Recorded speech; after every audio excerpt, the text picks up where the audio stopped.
This is Unit 5, Assignment B, where you'll deal with barriers people face to exercise and strategies people use to overcome them.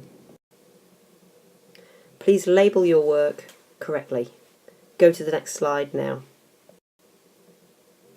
The first part of this work details the factors that people face, i.e. barriers to exercise. What this means is things that could stop them from exercising.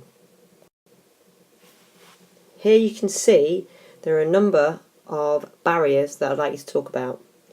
Access to facilities, personal injury, cost, time, commitment, motivation, lack of interest, emotional. Your task is to create a piece of written work. It can be a spider diagram, a Word document, a PowerPoint, and you can lay it out however you want, where you describe how each of these barriers identified here actually stop people from exercising. Useful thing to do is to give an example of what you mean.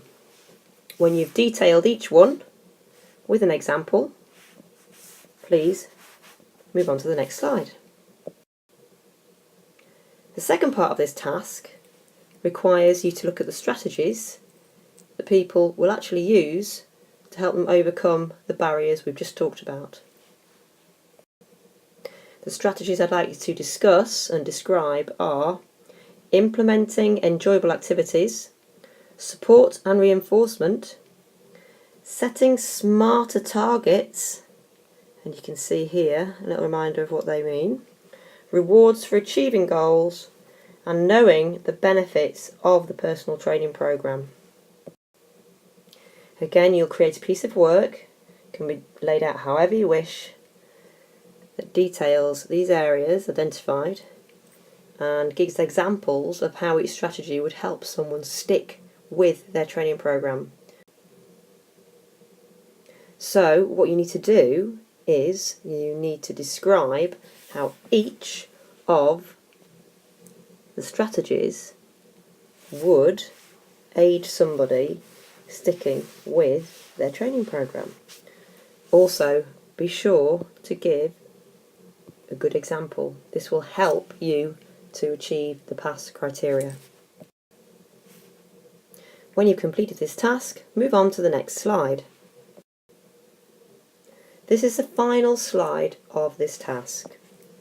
What you need to do now is create a table in which you identify 4 barriers you personally face to sport and exercise.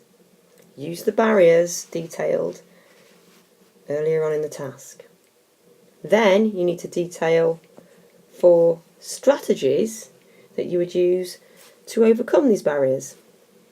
Very important that you make sure that the strategy you select links to the barrier identified. So make sure for each barrier that you personally have identified that potentially could stop you doing exercise, that you identify an appropriate strategy that would manage that and help you to overcome those barriers. When you've completed this assignment, i.e. task 1, 2 and 3, barriers, strategies, and then this slide, please email your work to me as soon as possible. And remember, what you don't finish in class today, you should complete for homework.